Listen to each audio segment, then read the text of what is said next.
Hello friends, today we are starting with module 4, that is alternative building technologies. The outline of today's class goes like this: efficient foundation, types of walls, construction techniques. Yes, in the previous module we have studied alternative building materials, wherein today we'll be studying with respect to technologies, alternative building technologies. Let us start with efficient foundations. The use of stones, that might be size stone or random rubble, is quite common in South India for foundation of walls. The modern practices of using cement mortar makes the foundation rather expensive traditionally. Two-storied buildings have been built on stone in mud mortar foundation. The stress level in the foundation is generally so low that even mud mortars should suffice. Use of soil cement as a mortar or soil lime cement as a mortar should prove to be a cost effective alternative. Use of arched foundation is also a cost effective alternative. This is how we can go with the efficient foundations. Let us study the alternatives for wall construction. There are a number of type of walls, wherein preferably we divide it into two heads. The construction of walls can be carried out in number of ways. Different types of walls may also be recognized. In one of the simplest subdivisions, one can consider walls to be load bearing, non load bearing wall. Let us discuss what will be those. Walls built of masonry or in situ casted walls can either be load bearing or non load bearing. But in load bearing construction, the weight of floors and walls of upper stories are carried by the walls and transferred eventually to the foundation. But in case of non-load bearing walls, the weights of the floors and upper story walls are carried by columns and transferred to the soil through footings. Masonry walls make use of variety of bricks or blocks, which may be called as masonry unit, which are usually held together with the help of a mortar. Bricks and stones have been known since ancient times. In recent years, new materials like hollow or solid concrete blocks, hollow clay blocks, and lightweight blocks have emerged as one of the best alternatives. A new concept of interlocking masonry units has also been discussed in recent times. It is often claimed that such units can be used without mortar to build load bearing walls. However, such claims have to be examined through carefully planned tests before being used for load bearing walls. Penetration of water through gaps between blocks, inadequate elastic modulus, while resisting vertical loads are some of the problems which need to be sorted out. And it is also possible to use reinforced masonry for wall construction. The reinforcement will vastly enhance the lateral load carrying capacity of the wall, and this use of reinforcement bands along with the horizontal joints is a convenient way of reinforcing masonry. And we also have two types of in situ walls, which can be called as cast in situ RC walls, and sometimes we use only earth, that is rammed earth walls, wherein rammed earth walls could use either plain earth or sometimes stabilized earth. This is all about types of walls. Let us study some construction techniques. We have masonry bonding, composite masonry, cavity walls, and rammed earth. Let us discuss one by one in brief.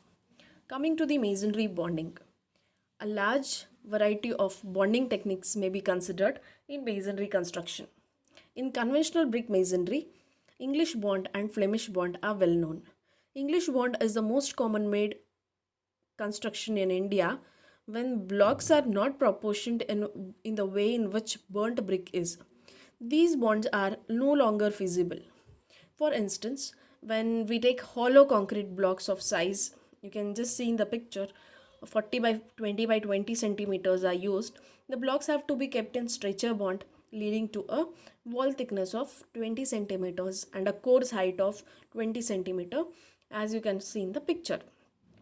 But when we consider laterite blocks in the same fashion, or what called as the stabilized mud blocks of size 23 by 19 by 10 centimeters are used, either a header bond with wall thickness of 23 centimeters or a stretcher bond of 19 centimeters wall can be used. The other typical examples wherein it's showing header bond with stabilized mud blocks and rat trap bond.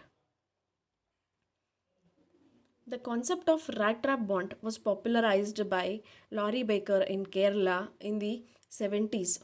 This involves keeping bricks on edge, creating a gap in the thickness of the wall. About 25% of the bricks can be saved by this process. Many practitioners hold this view that rat trap bonding does not lead to a loss of strength, and one can build such walls of 22.5 centimeter thickness up, and we can go up to 4 stories. At present, when 3.5 megapascal bricks are used, such walls can certainly be used for single story construction. Yes, you can see the clear picture of rat trap bond, wherein we can save almost about 25% of the bricks which are used for construction. This is all about masonry bonding. Coming to composite masonry, it is sometimes useful to build walls of two different materials. The material selected may be stone cum brick, stone cum stabilized mud block, burnt brick cum unburnt brick, and so on. There can be a combination of any of the two.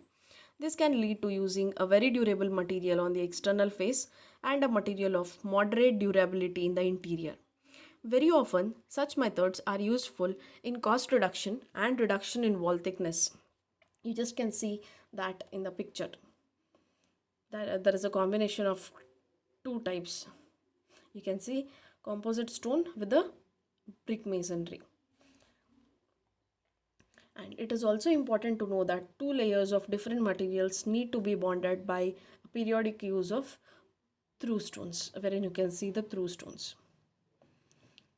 The strength of such walls may be assessed on the basis of the strength of the stronger material, also the thicker layer, what we can say, ignoring the strength of the weaker material. This is all about composite masonry. Cavity walls.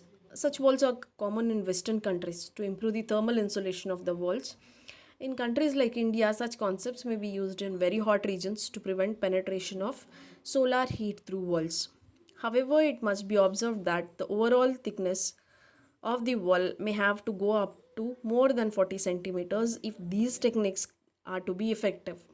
You just can see the typical brick wall with a 7 centimeters cavity wall. 7 centimeters cavity. And it is also important to use bond blocks to bond the two layers. You just can see that. These bond blocks could be made of concrete with a strength of at least 5 megapascals to obviate separation of the veneer through shearing of bond blocks. The cavity can also be filled with the brickbats or cool cinder to improve the insulation. It may be pointed out that the walls of such higher thickness are necessary only for external walls which are facing towards east and west, and all other walls may be of 23 centimeters thickness. This is all about cavity walls. Rammed earth. This is a technique of in situ wall construction wherein either plain earth or stabilized earth is compacted in layers between two plates. You just can see those end plates.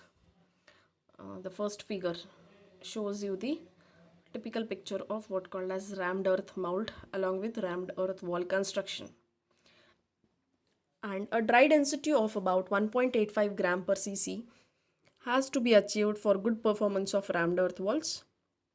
And there is one more figure wherein you can see the what called as rammers which are used for ramming the earth. It is described and it is desirable also to use rammers of weight in the range of 6 to 9 kgs. And the area of ramming surface for flat rammers could be in the range of 64 to 100 centimeters square. But an alternative use of flat and rounded bottom rammers have been found to be effective compared to other shapes. Some of the recent experiments in the laboratory and the field have shown that achieving a dry density of 1.95 gram per cc is not so difficult by using these rammers. This means that use of rammed earth may offer better strength for walls than the use of stabilized mud blocks for the same stabilizer percentage. This is all about construction techniques, and in the next class we'll deal with ferrocement and ferroconcrete. Thank you, students.